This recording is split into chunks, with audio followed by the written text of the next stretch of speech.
இந்த மாதிரி ஆட்களுக்கு தான் அவரு உதவி பண்றாரு. நீங்க திமுக ஆதரிச்சு பேசுறீங்க, உங்களை எல்லாம் நம்பாம எனக்கு எவ்வளவு ஓட்டு இருக்குங்கிறது அவருக்கும் தெரியும். மொழி வந்து இப்போ ஒருத்தவங்க 4 மொழி கூட கற்றுக்குவாங்க. ஆமா கூட பேசுவாங்க. அதான் சொல்றேன். ஆனா அவங்க தாய்மொழின்னு ஒன்று இருக்கும். தாய்மொழி எதுன்னு சொல்ல, தாய்மொழின்னு எப்படி கண்டுபிடிப்பீங்க? தாய்மொழி அடையாளம் தாங்க. அதை எப்படி தாய்மொழி என்ன? எனக்கு தாய்மொழி தமிழ். நீங்க என்ன இயக்கம் நடத்துறீங்க? முதல்ல தமிழ்நாடு நாயுடு பேரவை. அதுக்கு மொழி திராவிட தெலுங்கர் முன்னேற்ற கழகம். திராவிட தெலுங்கர் முன்னேற்ற கழகம். நீங்க தமிழராட்சியை தெலுங்கர் திமுக இல்லைங்க. அப்ப திமுக வந்து 75 ஆண்டாயிடுச்சு. சரி, ஏறக்குறைய 30 ஆண்டுக்கு மேல ஆண்டுட்டாங்க.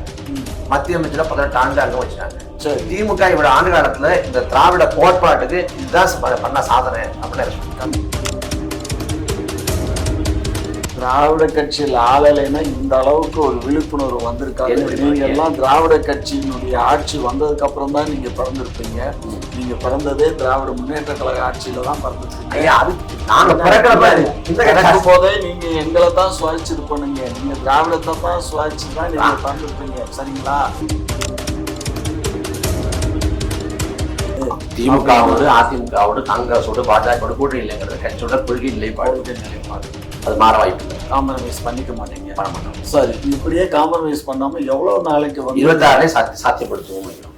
26ல அதிகாரத்தை நோக்கி போவோம் நினைக்கிறோம். அப்படியா? என்னங்க என்னமோ வானமே இடிஞ்சு விழுந்த மாதிரி பேசுறீங்க. நடக்குங்க பாருங்க. சரி, இது 21ஆவது நூற்றாண்டின் இணையற்ற ஒரு ஜோக்கர் சொல்லி இணையற்ற நகைச்சுவை படம் சொல்லியிருந்தீங்க. அதுக்காமலே பண்ணேன். அப்படியா? ஆமாங்க. திமுக வாக்கு காசே கொடுக்கலன்னு சொன்னீங்க. அது உண்மையை தானே நான் சொல்ல முடியும்.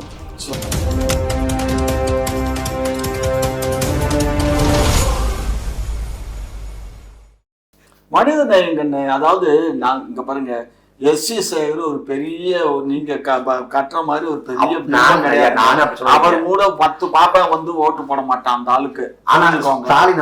அவர் நம்புறாருன்னா அது அவரு அதான் சொல்றேனே, அவரு இந்த மாதிரி ஆட்களுக்கு தான் அவரு உதவி பண்றாரு. நீங்க திமுக ஆதரிச்சு பேசுறீங்க, உங்களை எல்லாம் நம்பாம எஸ்சி சேகர் எனக்கு எவ்வளவு ஓட்டு இருக்குங்கிறது அவருக்கும் தெரியும். அவருக்கும் தெரியும். என்னுடைய வாக்கு சதவீதம் அவருக்கு தெரியும். எந்த ஊருக்கு போனாலும் ஒரு 5000-10,000 பேர் எனக்கு ஆதரவு இருக்கான். எந்த ஊருக்கு போனாலும் ஒரு எம்எல்ஏ தொகுதியில போனா குறைஞ்சபட்சம் ஒரு 5000 ஓட்டாவது என் ஓட்டு இருக்கும். சரியா? ஆனா என் பேச்ச கேட்டு போறவன் ஒரு 1000 பேராவது போடுவான். சரிங்களா? ஆகையினால அதெல்லாம் அவங்களுக்கு தெரியாது. நான் எப்படினாலும் இதை விட்டு போக மாட்டேன்ல. அவங்களுடைய நினைப்பு என்னன்னா, காமாட்சி திமுக எதுக்கு ஆதரிக்குன்னா இந்த கொள்கை தான், திராவிட கொள்கை தான். அதாவது என்னன்னு கேட்டீங்கன்னா, மொழி, அதாவது நிறைய பேர் நினைக்கிறாங்க இந்த மாநிலங்கள் பிரிவினை வந்து மொழிவாரி ராஜ்யங்கள் பிரிக்கப்பட்டதுன்னு சொல்றாங்க.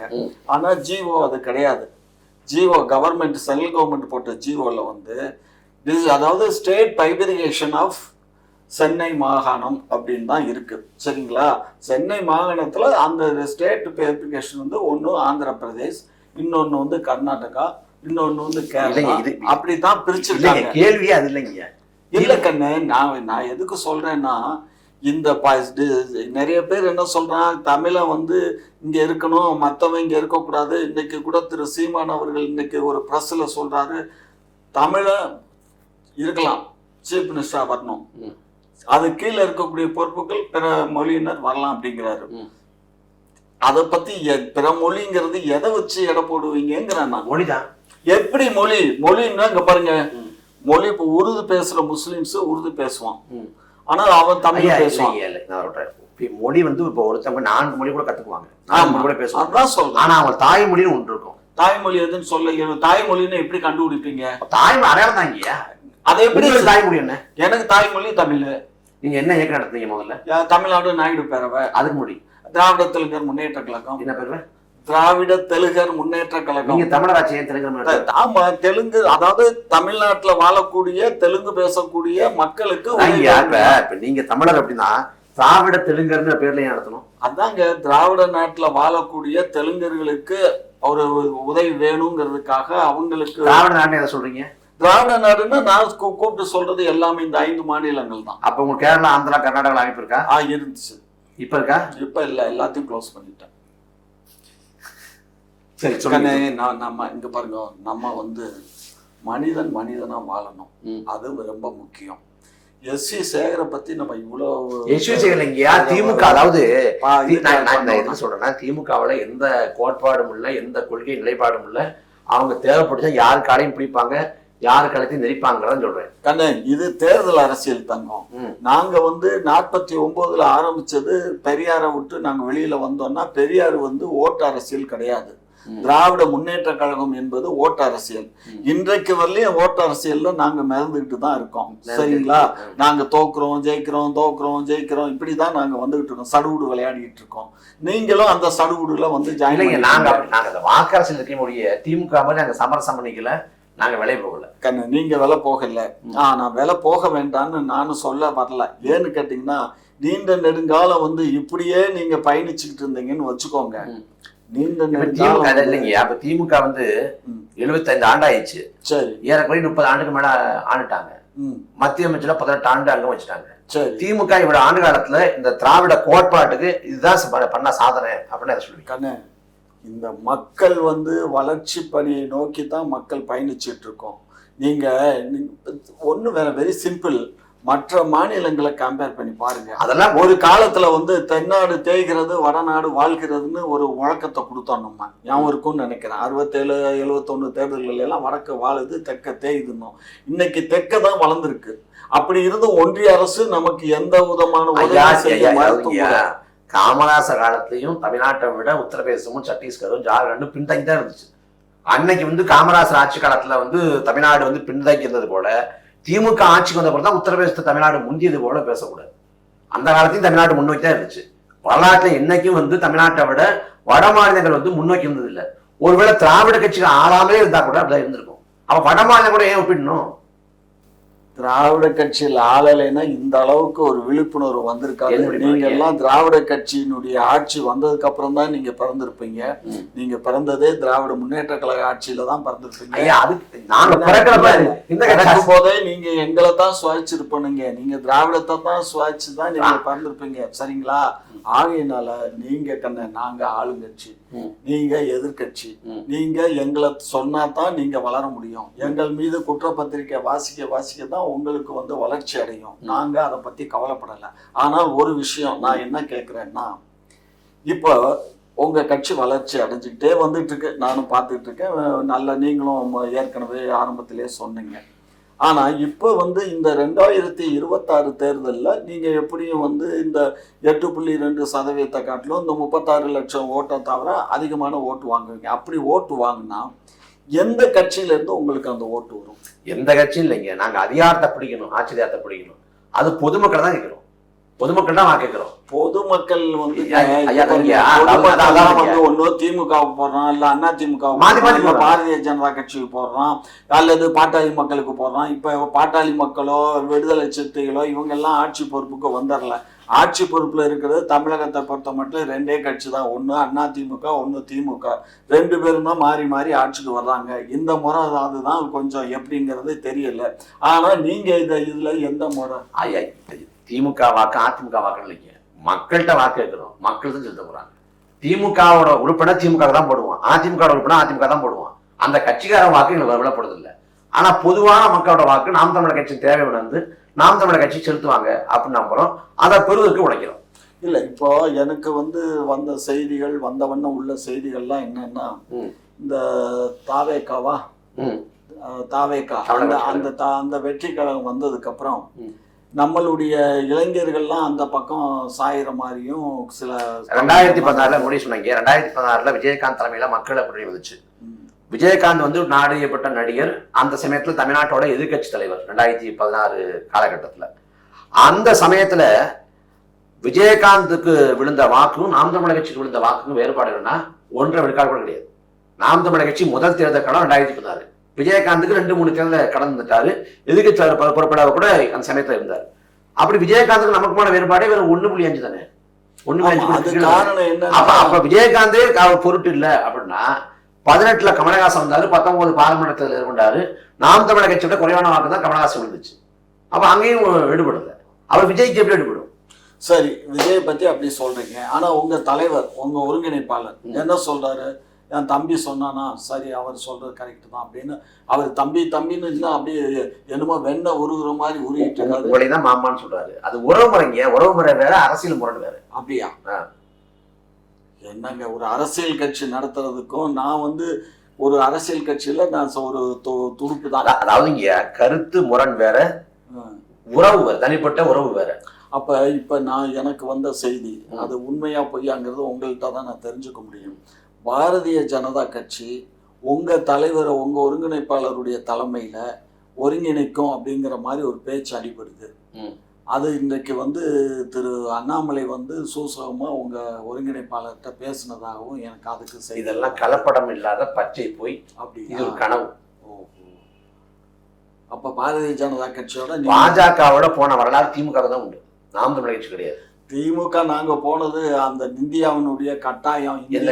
இந்தியாவின் மக்கள் 100 பொது தேர்தலை சந்திக்க வேண்டாம், அது 140,000 கோடியை இழக்க வேண்டாம் அப்படிங்கிற காரணத்தினால வாஜ்பாயும் ராஜ்நாத் சிங்கும் அன்னைக்கு கலைஞருடைய அன்னைக்கு நான் அங்க இருந்தேன், அதனால சொல்றேன், கலைஞருடைய வீட்டுக்கே நேரடியா நீங்க எனக்கு ஆதரவு கொடுங்க அப்படின்னு கேட்டுக்கிட்டு வாக்கெடுப்புலயே அன்னைக்கு பாஜக ஆதரவா திமுக ஓட்டு போட்டாங்களே, அதான் கேட்டுக்கிட்டதுக்காக தான். 2 பேரும் மதவாத நோக்கம் மதச்சார்பற்ற ஆட்சியா நிலையான ஆட்சியா? கண்ணு, மதச்சார்பற்ற ஆட்சி தான் கண்ணு. ஆனா சில நேரங்கள்ல சில கொள்கைகளை காம்ப்ரமைஸ் பண்ணிக்க வேண்டிய. இப்ப வருங்காலத்துல அதே போல நிலையான ஆட்சி அமைக்கிற சூழல் வந்தா நிலையான ஆட்சி அமைக்கணும்னு சொல்லிட்டு இப்ப திமுக பாஜக ஆதரவு 100க்கு 100 நாங்க பாஜக கூட போக மாட்டோம். என்ன காரணம்னு கேளுங்க. ஏற்கனவே பாரதிய ஜனதா கட்சியோட நாங்க தெரிஞ்சோ தெரியாமலோ அன்றைக்கு கலைஞர் ஆட்சி காலத்துல நாங்க கூட்டணி போனோம். அந்த கூட்டணியினுடைய அந்த இதே இன்னும் அந்த சொற்றுடரே இன்னும் முடியல, இன்னும் தொடர் கதை நீண்டுகிட்டு இருக்கு. இப்படிப்பட்ட சூழ்நிலையில நாங்க அங்க போக வேண்டிய அவசியம் எங்களுக்கு இல்லை. இப்ப ஏற்கனவே நிதிஷ்குமாரும் சந்திரபாபு நாயுடும் 2 பேருமே அங்க வைக்கிறாங்க, அவங்களுக்கு சப்போர்ட் பண்றாங்க. 2வது தமிழ்நாடு அந்த ஆளு வேண்டாவது போட எப்படியாவது தமிழ்நாட்டினுடைய ஆட்சி மாற்றத்தை கொண்டுட்டு வரணும். அதுல பாரதிய ஜனதா கட்சி அவரு எப்படியாவது ஒரு துணை முதலமைச்சரையாவது வாங்கிடணும், அடுத்து ஒரு கழகத்தை உண்டு பண்ணி ஆட்சியை பிடிச்சிடணுங்கிற எண்ணம் அவங்க மனசுல ஊறி போய் இருக்கு. எப்படி கர்நாடகால பண்ணா, எப்படி மகாராஷ்டிரால என்னவா பண்ணான்னு உங்களுக்கு நல்ல நினைவு இருக்கும். சீஃப் மினிஸ்டர் அந்த ஆளை போட்டான், அவன் கட்சி உடைச்சிட்டு வந்த உடனே திரும்ப இப்ப நடந்த எலெக்ஷன்ல அதை போடான்னு அவனை பத்தி விட்டு அவனை துணை முதலமைச்சர் ஆக்கி பழைய ஆளை எவன் துணை முதலமைச்சர் இருந்தானோ அவனை கூட்டிட்டு சீஃப் மினிஸ்டர் ஆக்கிட்டான். அப்ப உங்களுக்கு அரசியல்ல அவங்க பெரிய சூத்திரதாரியா இருக்காங்க. அப்படிப்பட்ட பின்புலம் கொண்ட RS வழிநடத்தக்கூடிய பாஜகவோடு 99 2004 வரைக்கும் இருந்தீங்க. அதான் சொல்றேனே, காலத்தின் கட்டாயம், நாடு நலம் பெற வேண்டும், நாட்டு மக்கள் வளம் பெற வேண்டும் என்ற ஒரே நோக்கத்தோடு எங்க முதலமைச்சர். அப்ப 2004 அதே நோக்கத்தோடு இருக்க வேண்டியது. 2004 பாஜக விட்டுட்டு என் காங்கிரஸ் போனீங்க. 2004 அந்த பாஜக கழட்டி விட்டுட்டு எது காங்கிரஸோட போனீங்க? பல்வேறு காரணங்கள் இருக்கு தம்பி. 2 காரணங்கள். என்ன 2 காரணம்? நான் என்ன கலைஞரா இல்ல நான் என்ன ஸ்டாலினா? அந்த இடத்துல இருந்து நான் சொல்ல முரசொலி மாறன் இலாக்கா இல்லாத அமைச்சராக தொடர்ந்தார். கடைசியில் அது மறைவு அடைகிறாரு, மறைஞ்சிடுறாரு. அதுக்கு ஒரு 3 நாளைக்கு முன்னாடியே இவங்க அமைச்சர் விட்டு வெளியேறாங்க. அப்ப கேபினட் இல்லாம ஒரு அமைச்சரா தொடரணும் முரசொலி மாறங்கிறதாலதான் பாஜகவோட கூட்டணி தொடர்ந்தாங்க. அப்ப அவரு முடிஞ்சு போச்சு, அவர் இறக்க போறான்னு தெரிஞ்ச உடனே கூட்டணி விட்டு விலகிட்டாங்க. இதுல எங்க நாட்டு நலன் இருக்கு? அதல்லங்க, அதாவது 5 ஆண்டு காலம் ஆட்சி நிறைவு செய்யணும். அதுக்கு இடையில அந்த 5 ஆண்டு காலத்துல 2002 குஜராத்ல 3000 இஸ்லாமிய மக்களை மோடி அரசு கொண்டுச்சு. அது மோடி அரசு கொண்டுச்சா இல்ல அது என்ன கலவரம்? மோடி அரசு கொண்டுச்சு, அதுல திமுக எடுத்த நிலைப்பாடு. சரி, அப்படி மோடி அரசு கொண்டுச்சுன்னு சொன்னா அந்த மோடி எதுக்கு இந்த 11 ஆண்டு காலமா பிரதமரா வச்சுட்டு இருக்கீங்க? யார் வச்சுட்டு இருக்கா? இப்ப யாரு வச்சுட்டு இருக்கா? நாங்க இந்திய திருநாட்டு மக்கள் தானே வச்சு. அவங்க கேளுங்கய்யா, அந்த மோடியோட 2002 அன்னைக்கு மோடியை காப்பாத்த திமுக ஓட்டு பிடிச்சு. சார், அன்றைக்கு சூழ்நிலை மீண்டும் ஒரு பொது தேர்தலே குஜராத் முதலமைச்சர் 2002 குஜராத்தோட முதலமைச்சர். ஆமா, குஜராத்ல முதலமைச்சர் இருக்கிற நரேந்திர மோடியை விளக்கணும்னு சந்திரபாபு நாயுடுவும் மம்தா பானர்ஜியும் பாஜக கூட்டில் இருந்த போதும் அவங்க வலியுறுத்தினாங்க, குறைந்தபட்சம் முதலமைச்சராக மாத்துங்க அப்படின்னு. அன்னைக்கு பரிபூர்ண ஆதரவை மோடிக்கு ஆதரவு வழங்கியது திமுக. அது எல்லாம் நடைபெற்று முடிஞ்ச பிறகு அங்க குஜராத் நடந்த பேரணியில, மோடிக்கு ஆதரவான பேரணியில கலந்துக்கிட்டு திமுக சார்பாக தனது ஆதரவை தெரிவித்தது வந்து எஸ் பழனிமாணிக்கம். இதெல்லாம் ஏன் பண்ணீங்க? எனக்கு அதெல்லாம் நினைவில் இல்லை தம்பா. ஏன்னு கேட்டிங்கன்னா அதெல்லாம் நடந்து முடிஞ்சு கிட்டத்தட்ட 20 ஆண்டுகள் ஆகிப்போச்சு, 25 ஆண்டு ஆச்சு. அதனால எனக்கு நினைவில் இல்லை. ஆனால் ஒரு விஷயம் மட்டும் நீங்கள் தெளிவாக புரிஞ்சுக்கோங்க.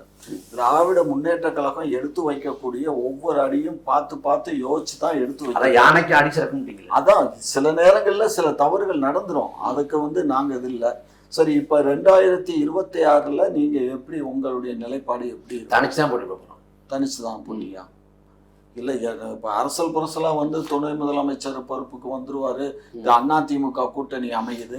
திமுகவோடு அதிமுகவோடு காங்கிரஸோடு பாஜகவோடு கூட்டணி இல்லைங்கிறது கட்சியோட கொள்கை நிலைப்பாடு.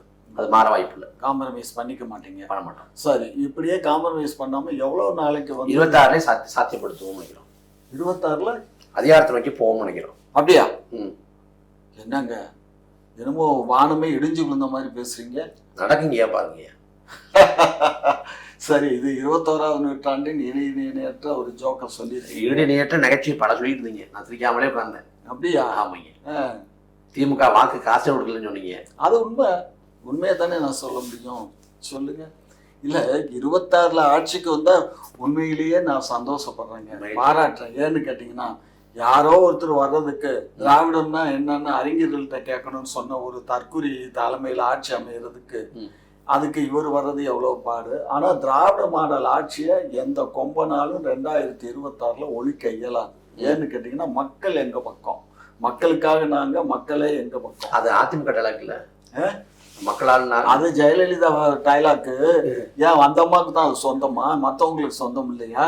நீங்கள் பேசக்கூடாதா? இல்லை நான் பேசக்கூடாதா? எல்லாம் எல்லாத்துக்குமே சொந்தம். இந்த நாட்டு மக்கள் எல்லாம் உங்களுக்கும் சொந்தம், எனக்கும் சொந்தம். உங்களுக்கு ஓட்டு போட்டால் நீங்கள் முதலமைச்சர், எங்களுக்கு ஓட்டு போட்டால் நாங்கள் முதலமைச்சர். முதலமைச்சருங்கிற பொறுப்பு வந்து மக்களால் நியமிக்கப்படுற ஒரு சேவகன் தானே தவிர இது வானலாவிய ஒரு சர்வாதிகாரமான போக்கு ஒரு ஆட்சி அல்ல. இந்த எங்கள் ஆட்சி சர்வாதிகாரமான ஆட்சின்னு நிறைய பேர் நினச்சிட்டு இருக்கீங்க. அது உண்மையிலேயே தவறு. இந்த மாதிரி ஜனநாயகமான ஒரு ஆட்சியை நீங்க இதுக்கு முன்னாடி பார்த்தல. ஜெயலலிதா ஆட்சி காலத்துல என்ன நடக்கல? ஜனநாயகத்தை பத்திரிகையாளர் மீது வழக்கு போட்டு குண்ட சட்டத்தை போட்டு செயல்படுத்து. ஏங்க, பத்திரிகையாளர்னா யாரு? பத்திரிகையாளர் எந்த பத்திரிகையாளர் சொல்லுங்க? யாரு பதிவு பெற்ற பத்திரிகையாளர் யாரு? அதாவது எந்த பத்திரிகையாளர்? சும்மா சாட்டை துரைமுருகன் மேல என்ன வழக்கு போட்டோம்? அவர் பத்திரிகையாளர்னு எப்படி சொல்றீங்க? எதுக்கு வழக்கு போட்டீங்க? என்ன வழக்கு போட்டோம்? அவர் மேல போட்ட வழக்கு வந்து ஒரு சொற்றொடர் வந்து சொல்லக்கூடாத ஒரு சிவில் கேஸ் போடலாம்ல. சிவில் கேஸ் போட்டு பாருங்க. அதெல்லாம் காவல்துறை பணிக்கண்ணு. காவல்துறை தன்னாட்சி அமைப்பாங்க. காவல்துறை உங்களுக்கு அவர் சிஎம் உடைய கண்ட்ரோல்ல இருந்தா கூட எங்க ஈச் அண்ட் எவ்ரி திங் வந்து சிஎம் கிட்ட கேட்டுதான் செய்வாங்களா? என்ன பேசுறீங்க? தன்னிச்சையா எடுத்துருவாங்களா? ஆமாங்க. அதாவது சில விஷயங்கள் அவங்களே பண்ணிக்கிடுவாங்க. ரொம்ப காம்ப்ளிகேட்டட், ரொம்ப பெரிய விஷயமா இருந்தது அப்படின்னா தான் சிஎம் கன்சல்ட் பண்ணுவாங்க. பொலிட்டிக்கல் இன்ஃப்ளூயன்ஸ் கிடையாது, அரசியல் முக்கியத்துவம் கிடையாது. இல்ல துரைமுருகன், சாட்டை துரைமுருகன் விஷயத்துல அது கிடையவே கிடையாது, பொலிட்டிக்கல் கிடையாது. அதே மாதிரி அவரை ஜாமீன் ரத்து பண்ணணும்னு சொல்லிட்டு முகுல் ரோத்தகிங்கிற புகழ்பெற்ற வழக்கறிஞரை டெல்லியில வச்சது உச்சநீதிமன்றத்துல. அதுவும் ஐயா ஸ்டாலின் தெரியாத? அதெல்லாம் தெரிஞ்சுதான் வைப்பாங்க. அப்ப அதை மட்டும் வச்சாங்க. அது அவங்கள்ட்ட கேட்பாங்க, உங்களுக்கு அட்வொகேட் ஜெனரல் அரேஞ்ச் பண்ணுறாங்க. தமிழ்நாடு அட்வொகேட் ஜெனரல் அரசியல் முக்கியத்துவமே இல்லாத வழக்குக்கு இவ்வளவு முக்கியத்துவம் வாய்ந்த வழக்கை நியமிக்க முடிய விஷயம். இதெல்லாம் வந்து அரசாங்கத்தினுடைய நடைமுறை சிக்கல்கள்லாம் எனக்கு தெரியாது. நான் ஒன்றும் அரசாங்கத்துல உயரிய பதவியில இருக்கல, புரியுதுங்களா? நீங்க தான் சொல்றீங்க அரசாங்கத்தை ஆதரவு பேசுறீங்க. இல்ல, அரசாங்கத்துக்கு ஆதரவு கொடுக்குறேன். அரசாங்கம் நல்லது செய்யும் போது நல்லது செய்யுதுன்னு சொல்றேன், தவறுகள் செய்யும் போது தவறுகளை நான் ஏத்துக்கிறது தான் செய்யறேன். சரிங்களா? அப்புறம் ரெண்டாவது இன்னொரு கேள்வி, இப்போ உச்ச நீதிப்பா இவர் தான் வந்து நம்ம ஒருங்கிணைப்பாளர் வந்து என்ன பண்ணாரு, சென்னை உயர்நீதிமன்றத்தில் இந்த வழக்கை வந்து விசாரிக்கக்கூடாது, தள்ளுபடி பண்ணணும் அப்படின்னு சொல்லிட்டு ஒரு வழக்கு தொடுத்தாரு. அந்த வழக்கை தொடுத்துட்டு திரும்ப அவங்க வந்து ஒரு 12 வாரங்களுக்குள்ள நீங்க அந்த வழக்கை விசாரிச்சு எங்களுக்கு தாக்கல் பண்ணணும்னு சொல்லி உயர்நீதிமன்றம் ஒரு உத்தரவு போட்டது காவல்துறைக்கு. அந்த உத்தரவின் அடிப்படையில் அவங்க விசாரணைக்குரிய நோட்டீஸ் கொடுத்தாங்க. இவரும் நேராக போனார், ஸ்டேஷனில் விசாரணை பண்ணாங்க. அது அந்த நேரத்தில் திடீர்னு மறுநாளே என்ன ஆயிடுச்சு, சுப்ரீம் கோர்ட்டில் அந்த வழக்கு வந்து சுப்ரீம் கோர்ட் வந்து 2 மாதத்துக்கு தடை உத்தரவு போட்டு 2 மாதத்துக்குள்ளே வந்து அவங்களோட பேசி முடித்து காம்ப்ரமைஸ் பண்ணிக்கோங்க பேசி முடிச்சுக்கோங்கன்னு சொல்லி காம்ப்ரமைஸ்ன்னு சொல்லி பேசி முடிச்சுக்கோங்கன்னு சொல்லிட்டாங்க. ஆனா இப்ப அந்த பேச்சுவார்த்தை எதுவும் தொடருதா இல்ல? அதாவது சட்டப்படியே அந்த மோசடி பேருடைய எதிர்கொள்வோம். நான் ஒரு கேள்வி எழுப்பினீங்க, அதாவது நீதிமன்றம் 3 மாதம் அவகாசம் கொடுக்குது. ஆமா, அவகாசம் கொடுத்தா அதுக்குள்ள வந்து நீங்க விசாரணை பண்ணுங்குது. அண்ணன் சீமான் வந்து வழக்கு, கைது, விசாரணை இதெல்லாம் அழைப்பாணை, சம்மன் இதெல்லாம் எதிர்கொண்டவர் தான். அப்போ 3 மாத கால அவகாசங்கிறப்ப ஒரு தேதியை சொல்லி வாங்க அப்படின்னு வடசரவாக்கம் காவல் நிலையத்தில் கூப்பிடுறாங்க. அன்னைக்கு தேதியில் ஏற்கனவே கூட்டங்கள் ஒத்துக்கிட்டதால வேற தேதியில் வர்றேன் அப்படின்னு நாம் தமிழர் கட்சியோட வழக்கறிஞர் பாசு சார்பா மனு கொடுக்குறாங்க. ஆனால் அதை ஏற்காம மறுபடியும் அடுத்த நாளே இன்னும் அழைப்பாணை கொடுத்து உடனடியாக வாங்க அப்படிங்கிறாங்க. அழைப்பாணைங்கிறது விசாரணைக்கு வாங்குங்கிறது தான். இந்த முதல்ல இதை வச்சுக்கோம். இந்த அழைப்பாணைக்கு அடுத்தடுத்த நாட்கள்ல நெருக்கடி கொடுக்குற இந்த திமுக அரசு ராஜேஷ் சாஸ் அப்படிங்கிற ஒரு காவல்துறை அதிகாரி, அவர் பெண் காவல்துறை உயர் அதிகாரிகிட்ட தப்பா நடந்துக்கிட்டு வழக்கு நடக்குது. வழக்கு நடந்து விழுப்புரத்துல 2 நீதிமன்றத்துல தண்டனை கொடுக்கப்படுது, உறுதி செய்யப்படுது. கடைசி சென்னை நீதிமன்றம் போறாரு, அங்கேயும் உறுதி செய்யப்பட்டு அவரை தண்டனை குற்றவாளி, ஓராண்டு சிறை தண்டனை அப்படின்னு அறிவிச்சிடுறாங்க. அப்படி அறிவிச்சு 11 மாதங்கள் வரைக்கும் அவரை சிறைப்படுத்தவே இல்லை. பிறகு உச்ச நீதிமன்றத்தில் அவர் ஜாமீன் பெறுற வரைக்கும் அவர் உள்ள ஜாமீன் பெற்றார். அது வரைக்கும் அவர் உள்ளே போகல. அப்ப நீதிமன்றத்தால் தண்டனை குற்றவாளி என்று 3 நீதிமன்றத்தில் அறிவிக்கப்பட்ட ராஜேஷ் சாஸ ஏன் 11 மாசம் அவர் தலைமறைவானால நீங்க நல்லா திங்க் பண்ணி பாருங்க. தலைமறைவு குற்றவாளி கண்டுபிடிக்க முடியல காவல்துறையால 11 மாசம் நீதிமன்றத்தால் தண்டனை குற்றவாளி சார் அவர் இங்க கண்டுபிடிக்க முடியல. அவர் போயிட்டாரு, அவர் பொண்டாட்டி அவரை டைவர்ஸ் பண்ணிட்டு அந்தம்மா போயிடுச்சு. அது வேற கதைங்கய்யா. இப்ப தலைமறைவா இருக்காருன்னா அவருக்கு பெயில் கொடுக்க கூடாதுன்னு அங்க உச்ச நீதிமன்றத்துல கடும் வாதங்களை தமிழ்நாடு அரசு வச்சிருக்கணும். அவர் வந்து நீதிமன்றத்துல வந்து ஆஜராகல, தண்டனைக்கு உட்படல அப்படின்னு. அப்படி வந்து 11 மாசம் நீதிமன்றத்தால குற்றவாளி அறிவிக்கப்பட்ட ஒருத்தரை வந்து 1 வருட தண்டனை கொடுக்கப்பட்ட ஒருத்தரை வந்து கைது பண்ணாம விட்டுட்டு அதே போல உச்ச நீதிமன்றத்துல போய் ஒரு பெயில் வாங்கறதுக்கும் வாய்ப்பை ஏற்படுத்தி கொடுத்துச்சுன்னா அங்க காட்டாத அவசரத்தை இந்த வழக்குல ஏன் காட்டுது? நாங்க எங்க சார் நாங்க அந்த வழக்குல எங்க ஜூனியர் போய் பேசியிருக்காரு, சரியா பேச விட்டுட்டாரு. அவரு அதாவதுங்க சுப்ரீம் கோர்ட்ல இருக்க அட்வொகேட் ஜெனரலுடைய அதுக்கு மட்டும் முகநோட்டை வைக்கிறீங்களா? இதுக்கு வைக்க வேண்டியதானே? அதாவதுங்க இதெல்லாம் வந்து அரசு எதுக்காக என்ன முடிவு எடுக்கிறாங்கன்னு எனக்கு அதெல்லாம் டே டு டே அட்மினிஸ்ட்ரேஷனு அதை பத்தி எல்லாம் அவ்வளவு டீப்பா எனக்கு தெரியாது. ஆனா ஒரு விஷயம் இப்ப நான் கேட்டது என்னன்னா, சட்டப்பூர்வமா தான் காவல்துறை நடந்துச்சா இல்ல அத்துமீறி பண்ணுச்சா? காவல்துறை பண்ணது அடாவடித்தனம், அயோக்கியத்தனம் அப்படின்னு நீங்க சொல்றீங்க. ஆமா. அது எந்த வழியில? சம்மன்கிறது அதாவது விசாரணைக்கு வாங்க அப்படின்னு கூப்பிடுறாங்க. சம்மன் வந்து கூடுமான அளவுக்கு நான் எனக்கு சம்மன் கொடுக்கப்படுதுன்னா எனக்கு நேரில் கொடுத்துடணும். அப்ப நான் நேரில் கொடுக்க முடியல அப்படின்னா எனக்கு சார்ந்தவங்கள்ட்ட கொடுத்துடலாம். அப்படி அவங்கள்ட்ட கொடுக்க முடியல, வீட்டை வந்து பூட்டிட்டு போயிட்டாங்க இல்ல தலைமுறை ஆயிட்டாங்க அப்படின்னா தான் அவங்க வீடு எதுவோ இருப்பிட எதுவோ அங்க போய் ஒட்டுறது. தலைமுறை ஆகிற பட்சத்துல மட்டும்தான் அது போய் ஒட்டணும். இங்க வீட்டுல ஆள் இருக்கிறாங்க, ஆள் இருக்குன்னு தெரியும். அதே போல அண்ணன் சீமான் எங்க கடன் தெரியும். தெரிஞ்சு போய் சம்மனை ஒட்ட வேண்டிய விஷயம் என்ன? ஒட்டி அதை புகைப்படம் எடுத்துக்கிறதோ இல்ல 2 பேரை சான்றா காட்டிக்கிறதோ அதோட சம்மன் கொடுக்கப்பட்டுச்சு, அழைப்பானை கொடுக்கப்பட்டுச்சு, முடிஞ்சது. அதுக்கு முன்னாடி அந்த சம்மனை கிழிச்சாலோ காரி துப்பினாலோ செருப்பால் அடிச்சாலோ இல்ல நெருப்பு வச்சு எரிச்சாலோ அதுக்கு பிரச்சனை கிடையாது. சம்மன் கொடுத்தாச்சு, ஆஜராகிறா இல்லையா இதுதான் செய்தி. சம்மனை கிழிச்சதுக்காக வழக்கு போட்டு சரிப்படுத்தலாம் முடியாது. சம்மனை கொடுத்தது வடசரவாக்கம் காவல் ஆய்வாளர்கள், அந்த அதிகாரிகள். திரும்ப சம்பந்தமே இல்லாம நீலாங்கரை காவல் ஆய்வாளர் வந்து சம்மன் கிழிக்கப்பட்டது வீட்டுக்குள்ள புகுந்து அந்த முன்னாள் ராணுவ வீரரான பாதுகாப்பாளர் இருந்த அண்ணன் அமல்ராஜ் அவ்வளவு கடுமையா நடத்த வேண்டிய விஷயம். என்ன கடுமையா நடத்தினாங்க? சட்டையை பிடிச்சிட்டு போடலாம். ஏங்க ஒரு குற்றவாளியை குற்றவாளி அவர் வந்து கிழிச்சதுனால யார் குற்றவாளி? சம்மன் நீங்க கொடுத்துட்டீங்க. இப்ப சம்மனி தான் சம்மன் வச்சுங்களேன். இப்ப சம்மன் வந்து எனக்கு கொடுக்குறாங்க அப்படின்னா நான் வாங்கிட்ட பிறகு அதை கிழிச்சு போட்டான்னு தூக்கி வீசினாலும் உங்களுக்கு பிரச்சனை கிடையாது. உங்களுக்கு கணக்கு சம்மன் கொடுக்கணும், அவ்வளவுதான். என்னைய வந்து எனக்கு சம்மன் கொடுத்தாங்க. சம்மன் வந்து எனக்கு எப்படி கொடுத்தாங்கன்னா எனக்கு வீட்லயும் கொடுக்கல, கையிலையும் கொடுக்கல, வாட்ஸ்அப்ல அனுப்பி பெற்றுக்கொண்டோம் அப்படின்னு அனுப்ப சொன்னாங்க. பெற்றுக்கொண்டோம் அனுப்பிட்டே முடிஞ்சிச்சு. அதுக்கு முறை ஏன் டிலீட் பண்ணேன், நான் கொடுத்த சம்மனை டிலீட் பண்ணலாமான்னு அவங்க கேட்கல. அது மாதிரி இதான் கணக்கு. அப்ப அந்த இடத்துல சம்மன் கிழிச்சது எந்த குற்றமும் இல்லை, எந்த தவறும் இல்லை. அது சம்பந்தமே இல்லாம நீலாங்கரை காவல் ஆய்வாளர் வந்து அங்க அப்படி அடாவடித்தனமா நடக்க வேண்டிய அவசியம் இல்லை. அது என்னன்னு விசாரணை பண்ணா தான் தெரியும். சரி பண்ணுங்க. ஆமா, அவரு நான் கேள்விப்பட்டது அவர் ஏதோ துப்பாக்கி வச்சிருந்தாகவும் 20 துப்பாக்கி அவர் வந்து முன்னாள் ராணுவ வீரர் பாதுகாப்புக்கு துப்பாக்கி வச்சிருப்பாரு. முதல்ல சர்டிபிகேட் எடுக்கணும்னு என்ன விஷயம் இருக்கு? அந்த காணொலி காட்சி தெளிவா இருக்கு. உள்ள வந்து பூந்தவனே சர்டிபிகேட் எடுத்து அவ்வளவு கடுமையா நடந்துக்கிறாரு. அப்படியெல்லாம் நடக்க முடியுமாங்க? காவலர் இன்னைக்கு இருக்க சூழ்நிலையில ஐயா இன்னைக்கு கையை ஒடிக்கிறது யாருங்கய்யா? கையை ஒடிச்சு காலை ஒடிக்கிறது யாருங்கய்யா? கையை ஒடிச்சு காலை ஒடிச்சாச்சா? இன்னைக்கு அவர் இல்லைங்கய்யா, இன்னைக்கு காவல்துறை அதிகாரிகள் கண்ணியமா இருக்கிறாங்களா? போலீஸ் ஸ்டேஷனை வச்சு கையை ஒடிக்கலையா, காலை ஒடிக்கலையா? அப்படியெல்லாம் அப்படி பார்த்திருந்தா இப்ப நீங்க திரு சாட்டை துரைமுருகன் அவர்களோ அல்லது நீங்களோ பல முறை சிறைக்கு போயிட்டு, அதாவது இங்க நான் ஒரு தடவை போயிருக்கேன், அவர் தான் பரம்பரை போயிருக்காரு. இதுல இங்கயா கேட்க நாதியற்றவங்க இருக்காங்கல்ல, விளிம்பு நிலை மனிதர்கள், எந்த பின்புலம் இல்லாதவங்க, அவங்க கையை முடிக்கிறது, காலை முடிக்கிறது, பல்ல பிடுங்கிறது. ஏங்க நான் ஒரு அந்த ஆளு டிஎஸ்பி ஒருத்தன் வந்து பல்ல பிடுங்கினா அதை அவனை சஸ்பெண்ட் பண்ணோம். கைது பண்ணீங்களா? சஸ்பெண்ட்ங்கிறது துறைசார் ஐபிஎஸ் ஆபீசர் எப்படி சஸ்பெண்ட் பண்ண முடியும்? முன்னாள் ராணுவ சர்டிபிகேட் சுத்தி போறப்ப ஐபிஎஸ் ராணுவ அதுக்கு ஒரு மரியாதை கிடையாது. முன்னாள் ராணுவ வீரர் ஐபிஎஸ் அதிகாரி சட்டத்துக்கு அப்பாற்பட்டவர் இல்ல. அவர் தப்பு பண்ணா கைது பண்ணலாம், சிறைப்படுத்தலாம். சிறைப்படுத்தலாம்னா பல்ல பிடுங்கிறது குற்றமா இல்லையா? பல்லை பிடுங்கினது குற்றம் தான். அப்படியே கைது அந்த குற்றத்துக்காக தான் அவரை சஸ்பெண்ட் துறை சார்ந்த நடவடிக்கை, குற்ற நடவடிக்கை கிடையாது. குற்ற நடவடிக்கைங்கிறது வழக்கு போட்டு கைது பண்ணி சிறைப்படுத்துறதா. அப்ப அந்த குற்றவாளி வந்து கம்ப்ளைண்ட் கொடுத்திருக்கணும் அந்த ஆள் மேல. ஏங்கய்யா ஆமா, என்ன ஏன் போய் உண்மைதாங்க. கைது பண்ணவே பல்ல கொடுக்கணும். இப்ப கொலை நடக்குதுன்னு வச்சுங்களேன், கொலை நடக்குது தெரிஞ்சுன்னா உடனே வழக்கு போடுவாங்க. யார் புகார் கொடுத்தா வழக்குன்னு இல்ல, பல்ல பிடுங்கிறது குற்றம் தெரிஞ்சு போச்சு, எல்லாம் தெரிஞ்சு போச்சு, வழக்கு போட்டாச்சு. ஏன் கைது பண்ணல?